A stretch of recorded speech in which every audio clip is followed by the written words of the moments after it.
Hello everyone, so nice to be with you again.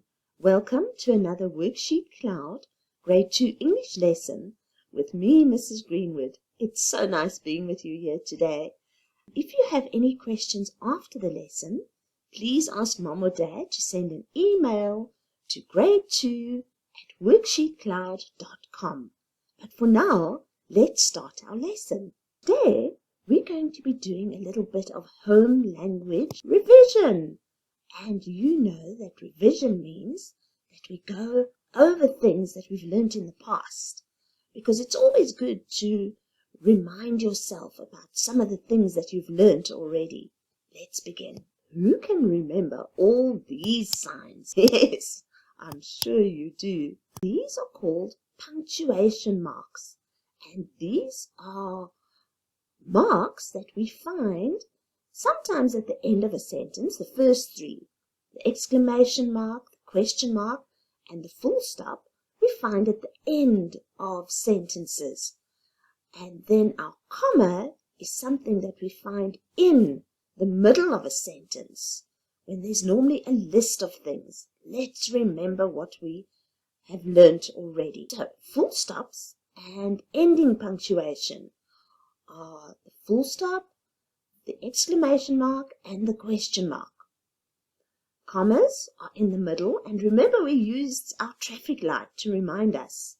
And I always ask my children to do their sentences with these three colors. So all their full stops and exclamation marks and question marks are in red. The commas are in orange, and then the capital letters at the beginning of sentences or with names are in green. So the traffic light helps us to remember our punctuation. A full stop is used at the end of a sentence. Red full stop is used at the end of a sentence. It tells us to stop before we carry on reading the next sentence. Now, what is an exclamation mark? Do you remember? An exclamation mark shows expression. If we see one, we should read the sentence with emotion and expression. Exclamation marks can show happiness, surprise, anger, confusion, and excitement. When you use an exclamation mark, your voice changes, like when you're angry, or scared, or excited. And then you say it in a different way. The question mark always uses question words. This is always a good way to see which sentences need a question mark at the end, because it gives you a clue. These question words give you a clue. Then you're going to use your question mark. If you hear these question words, which, what, who, whose, why, where, when, and how. There are a few more, but if you hear these, then you know that there has to be a question mark at the end because you're asking a question. So let's practice. Click here. Let's begin. We've got some instructions. Read each sentence. Decide which punctuation mark should be added to the end of each sentence. And click next for the next sentence. Sentence 1. The cow is eating grass. Now, do you think that's just a normal sentence with a full stop? Or do you think it needs an exclamation mark? I think it's just a normal sentence. Yes, you're right. So it's going to have a full stop. Not an exclamation mark. And there we have our full stop. The cow is eating grass. The next sentence, 2, says, what is the time?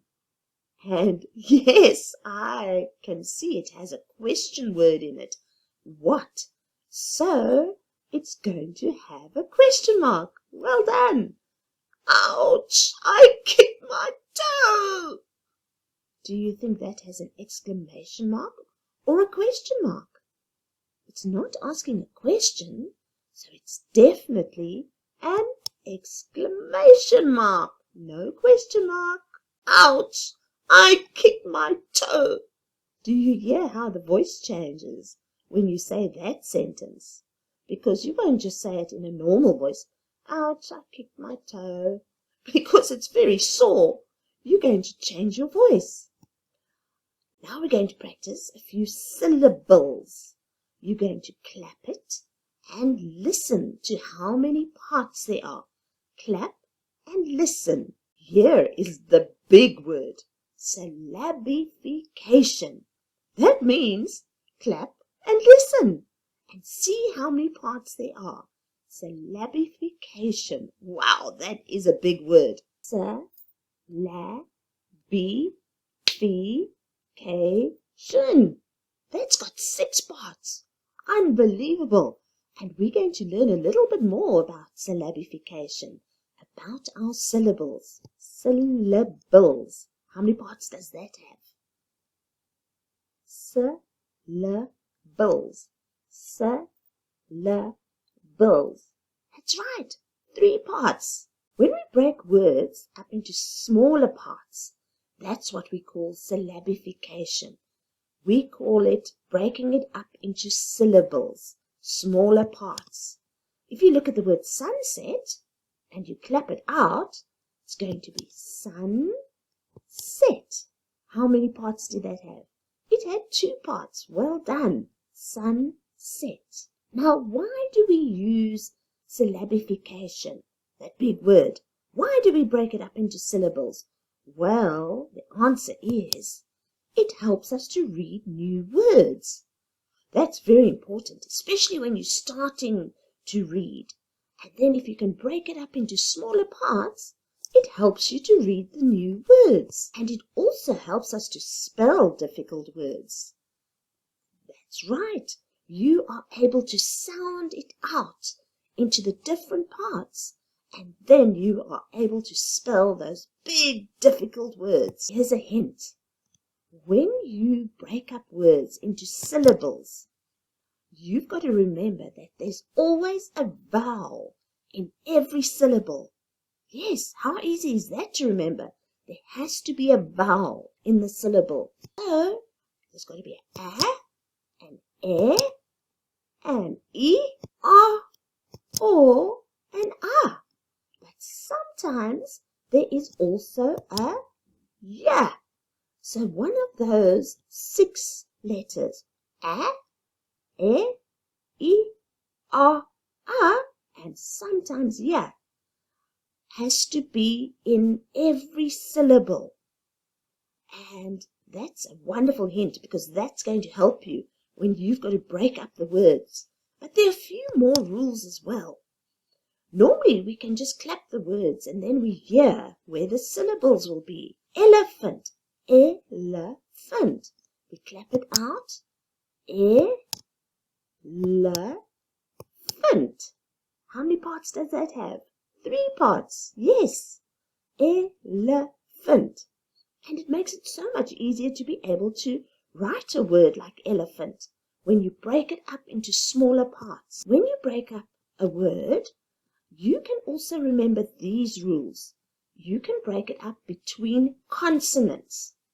Now, you know that we have the 5 vowels, and all the other letters of the alphabet are called consonants. So when 2 consonants are together, we can also break it up between the 2 consonants. We have basket. Can you see the s and the k? Those are consonants.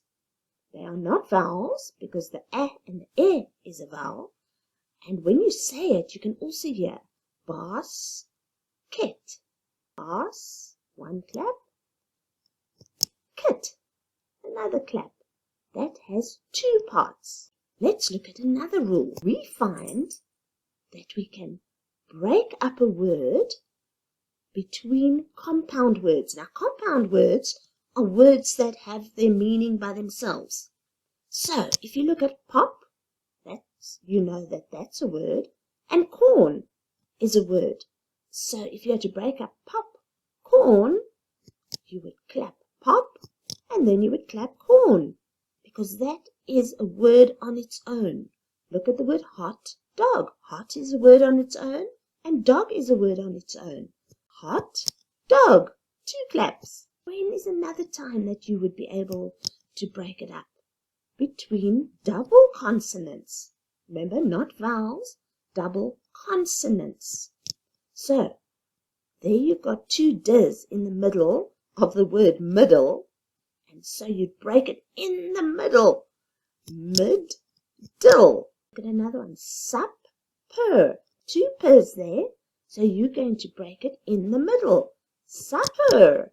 Two parts to the word supper. Let's see if we can do these ones together. Furry. Ah, I see a double R.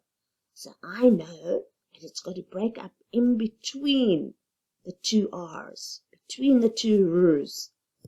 Furry. Very good. Look at another one. Photograph. Ah, that one we can hear. Photograph. And that makes it a whole lot easier to read and to spell. Alphabet. You sometimes just need to say it, because then you can hear, and then you clap it. Alphabet. How many parts did that have? 3. You're correct. Alphabet. Very good. Kindly. Kind is a word by itself. Lee, can you see it doesn't have a normal vowel, a, e, r, but it has the y. And remember I said to you that the y can sometimes also be in one of the syllables. So this would be kindly, and that has 2 parts to it. So I hope you've learned something about syllables today. Let's see which is the correct one. If you had to break up, syllabify the word banana. Banana. Which one do you think it would be? This first one, banana, or banana? Oh, you are quite correct. It's definitely banana. And can you see there's a vowel in each part of this word? Banana. Well done. Let's look at the next one. Apple. What was the rule here? You had to break it up between the 2 p's. So would this one be correct? Or this one? That's right. This one's correct. Apple. Very good. Now, let's do a few rhyming words. And you know that rhyming words always end with the same sound. Dog, frog, log. These all end in the og sound. Can you see? Dog, frog, log. Dog, frog, log. Now we're going to say these words aloud, and then you're going to think which one does not rhyme. So you've got to think carefully. Listen to the words. Let's read it together. Gold, fold, dolls, sold. Which one do you think does not rhyme? Gold, fold, dolls, sold. Yes, you're right, dolls. Now let's read the green words again. Gold, fold, sold. You can hear that they rhyme nicely. They've all got the old sound at the end. Old. Let's do another one. Which word does not rhyme? Duck, rock, luck, truck.